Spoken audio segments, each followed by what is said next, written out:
Oh goodness. No idea what my hair is doing right now. I really just don't like this haircut, but that's okay.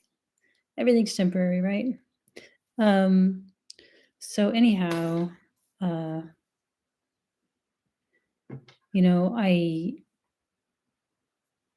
felt this heaviness on my heart for such a long time. It just seems to color everything, even like um it's like something that I can't escape. Like when I feel like letting go, this feels like a tether.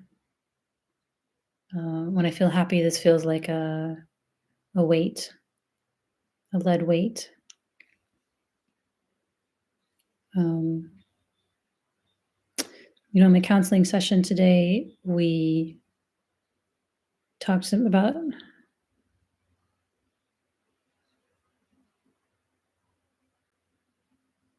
a part. I looked up the goddess of misery. Apparently, it's Oasis, Oasis, Oasis. Um, so that's the name I gave to. Yeah. So there's a part that's like it's like I call her Cassandra, and she's in kind of a womb-like container, and then sitting outside of her against a wall is Oasis, Oezys, and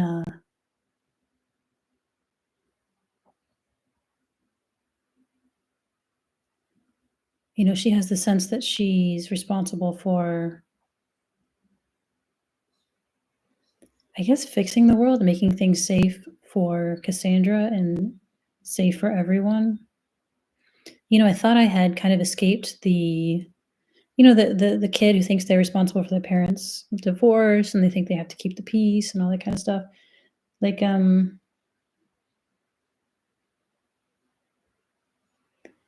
like to think I escaped that, but I guess I didn't really because I always felt guilty that my dad was miserable and weird and closed off and dysfunctional. And we couldn't do anything about it. And I felt bad that my mom had to deal with like abuse and poverty and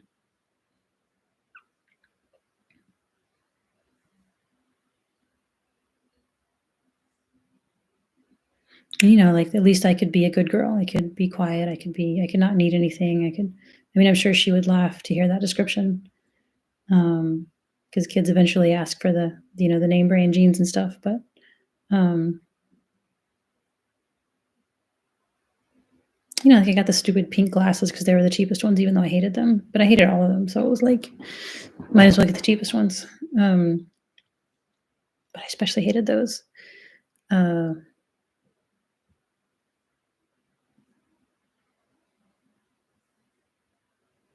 And I wonder to what extent that bleeds over into thinking I need to fix the entire world, make the entire world safe for, myself or my inner children and all children.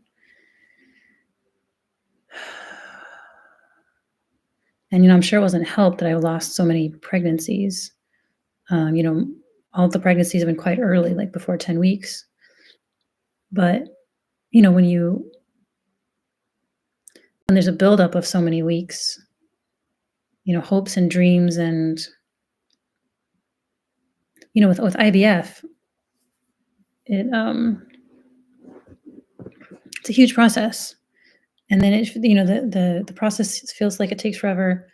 And then the interval between the transfer and the pregnancy test feel like an eternity.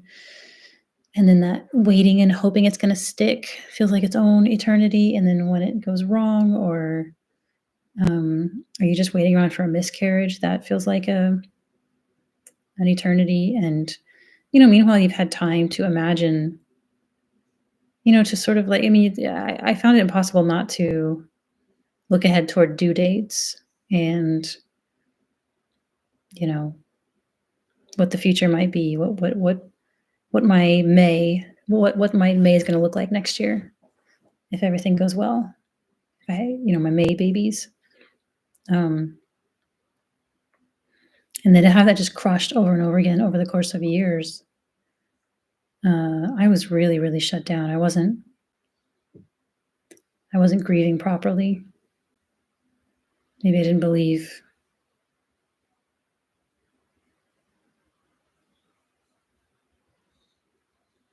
I was quite worthy of grief, given that so many people have had so much worse, and um, our society doesn't have any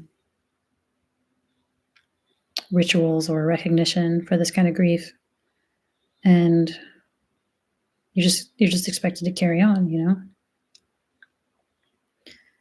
and to say nothing of the fact that being pro-choice, one of the talking points is that it's just a clump of cells. It's not a real human. And I get what they're trying to do, because compared to a fully realized human female, like adult woman, it is a clump of cells, and her preferences are important to take into consideration too. And so when you completely personify this, an embryo or whatever, and give it equal weight, equal leverage, equal decision making, or greater decision making power than an adult woman, it's a slippery slope to hell in so many ways. Um, at the same time, every embryo is precious. It has incredible potential. It's not a human yet, but it's a potential human, and that's something precious. It's out of all the molecules in all the galaxies, this is the one that's like this. And there's a kind of, that's a slippery slope too, because then it's like, okay, so do we have to give birth to every embryo ever made? Do we have to, is every sperm sacred? Can one, is woman committing murder when she has a period and doesn't get pregnant? There's all kinds of different ways to go wild with that in all different directions. But point being right here is that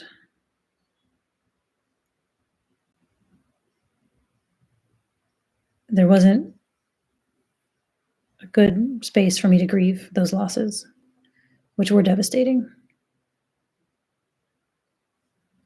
And so you add that to a feeling as a child of being powerless in the face of, pitiless, merciless, not so much people as their parts that were inherited from other pitiless, merciless parts. In all those cases, there's nobody to really be angry with. And genocide too. The people who commit genocide are products of their circumstances, products of, God knows what. You think of that really devastating scene from the movie 7 Years in Tibet or something, one of those, where the monks are sitting around painstakingly making these beautiful artistic mandalas out of sand, right? Kind of in honor of the Chinese soldiers coming, something like that. And then the soldiers come and they just kick right through it like it's nothing. And it's just like, who the fuck acts like that? Who sees something beautiful and heartfelt and just kicks it? Who sees something innocent and magical and just trashes it? But that is so much of what humans do. So much of how we treat children. It's so much of how we treat the environment. It's so much of how the war machine treats all of the beautiful ruins and mosaics and historic places in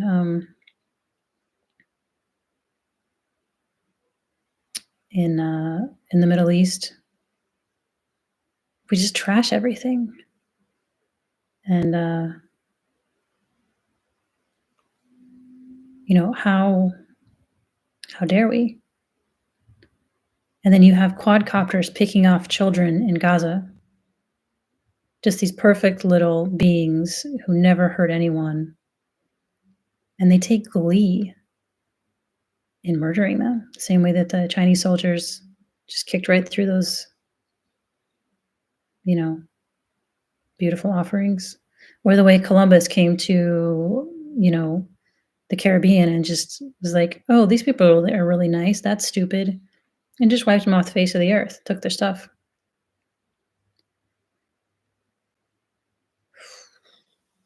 So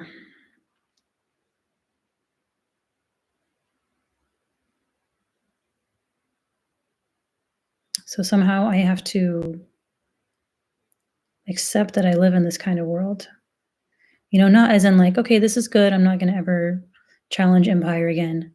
No, not in that sense, but in the sense of that's how things are. That's really how things are. I'm not gonna change how things are or the thousands or millions of years that shaped things into the mess they're in now. I can't just say all that is wrong. I can't just and even, driving back from picking up the kids from school, I saw like there's lots of pickup trucks around here, um, with, dirt bikes in the back. And even with that kind of thing, there's a little sense of like, you don't share my values. You don't share my interests. We're different from coming from me, right? And the truth is I don't get to tell everybody what interests and values to have. I mean, the problem with all of it is that so many people want to tell us what interests and values to have, um, how to live our lives. And, the sort of right wing propaganda machine has very effectively used that sentiment of they're trying to tell us how to live our life to rile up people who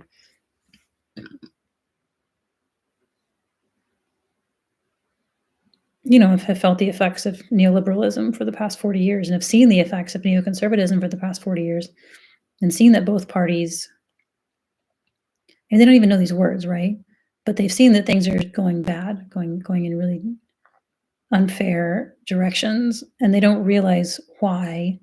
So the right wingers can be like, "Oh, it's immigrants," or "Oh, it's trans kids." They're assaulting your common sense with their nonsense. Um, when in fact it's, I mean, I don't know. It's like there's one bad guy. Even the super wealthy, why are they the way they are? Who makes them that way?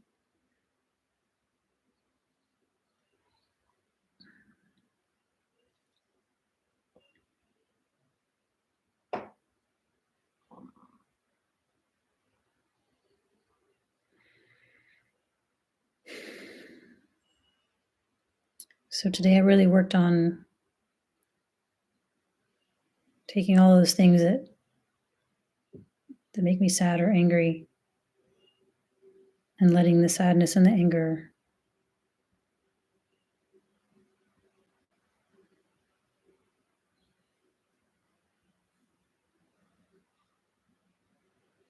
get some purchase, get some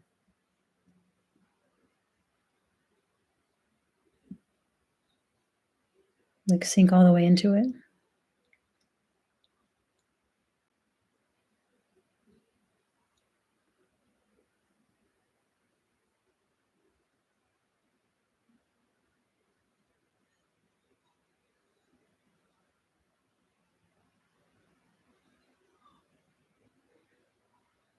And somehow fully accept the bargain that people being different from me somehow isn't a personal affront. I don't know, somebody killing all those children. What if they killed my children? Would that be a personal affront?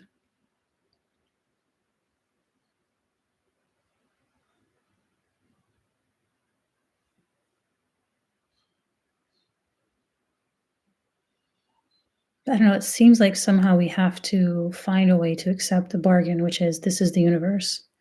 This is the world. This is the species. This is reality, at least on a relative scale, on a relative sense. Um, as long as we're polarized,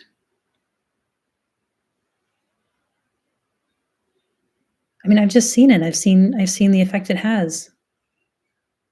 It just becomes an arms race. You know, the 5-year plan, the Russian Revolution, the French Revolution, they all came from a good place, or at least a lot of the people who struggled for those things were coming from justified rage and sorrow at the way things were happening.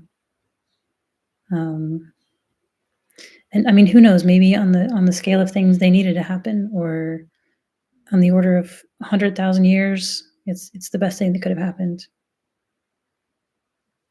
But here's the thing: you don't get to find out one way or the other. I don't get to find out one way or the other.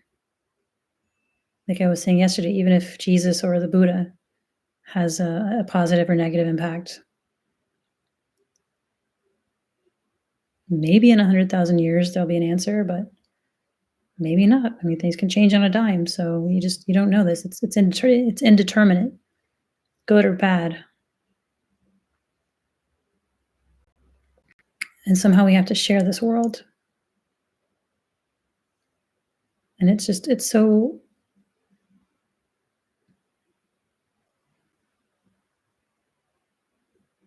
so easy to want to crush the people who want to crush you. But like I say, that's just an arms race. Sometimes you have to, fight World War II, supposedly, or maybe, I mean,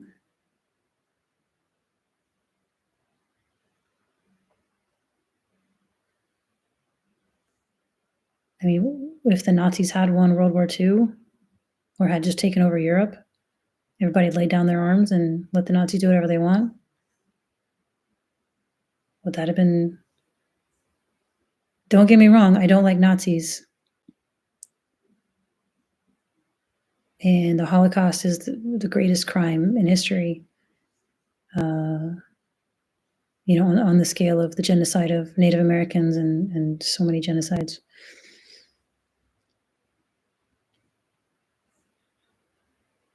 By numbers and by the deliberate industrial,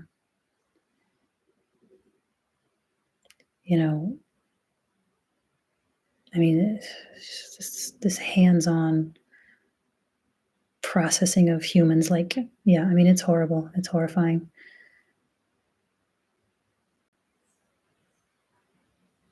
I don't know to what I'm getting off track a little bit here. I don't know, obviously I don't want the Holocaust to have happened, but it happened. It happened even with intervention, and maybe it was sped up by the intervention. Maybe it was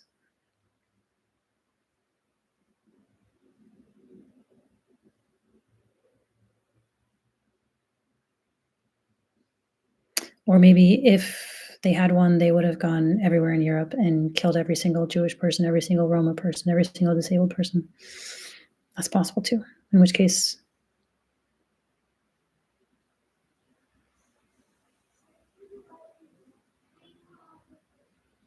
that'd be very bad. I guess the point is sometimes it seems like you need to fight somebody. Sometimes it really seems like you need to just fight to the death.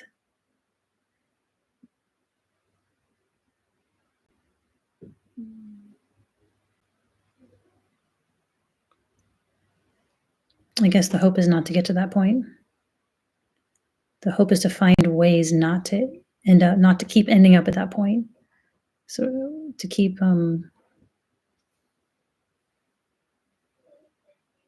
not to keep getting to that point. And some people just need to do fighting in some eras of history. Other people need to do thinking. Other people need to do art. Other people need to do cooking, cleaning, and cuddling children.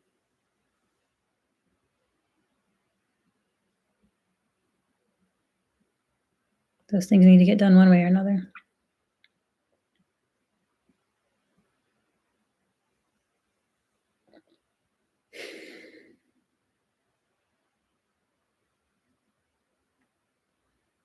The only question the individual really has is, what do I do? And not just what do I do, but how do I do it? What do I listen to?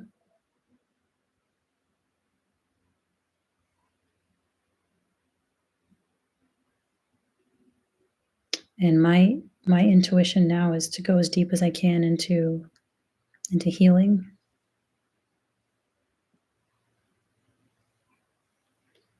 Because I can feel from sort of this ache in my heart and this heat in my chest that comes up when I get so affected by what's happening all the time these days, that I'm not going to be able to do any good. I just want to yell. I just want to scream. And a billion or more people screaming can't stop this genocide. It's like we tried that avenue. Couldn't stop the Iraq War. Couldn't stop the Vietnam War.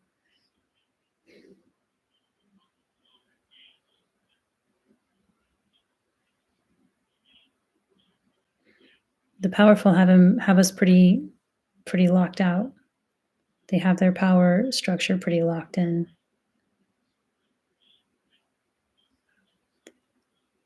And I think people on the sort of Trump voter types, some of them are just racist idiots, but some of them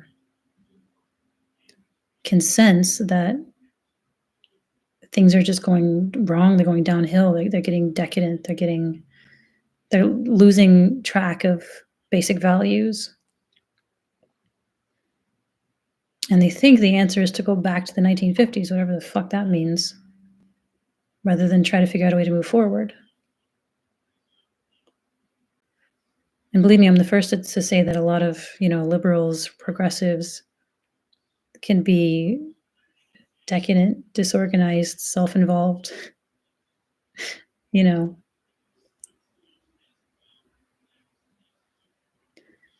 And even like the little vegetarian co-op where I lived at Stanford, when we do consensus meetings or whatever,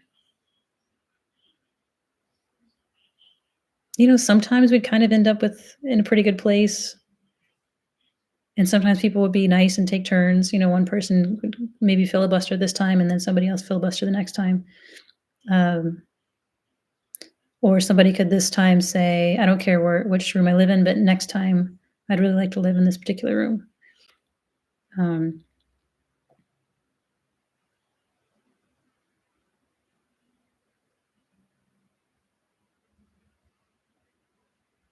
I guess it all worked out in the end. It was clean enough. We ate well enough, on time enough. It kind of limped along. It kind of worked.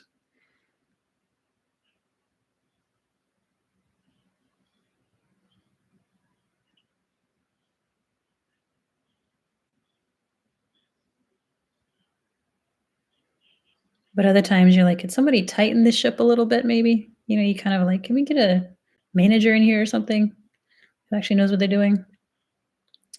So I don't know.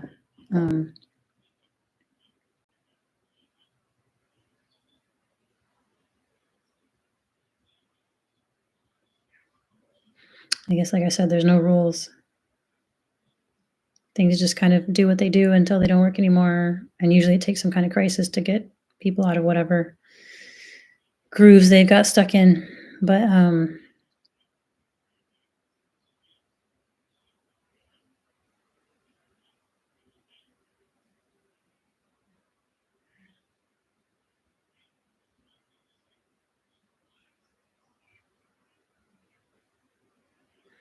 yeah, I guess the point is I got to make peace.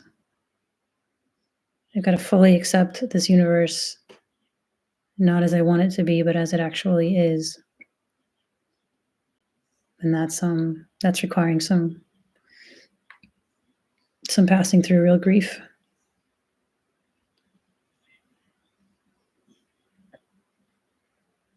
So that was my work today.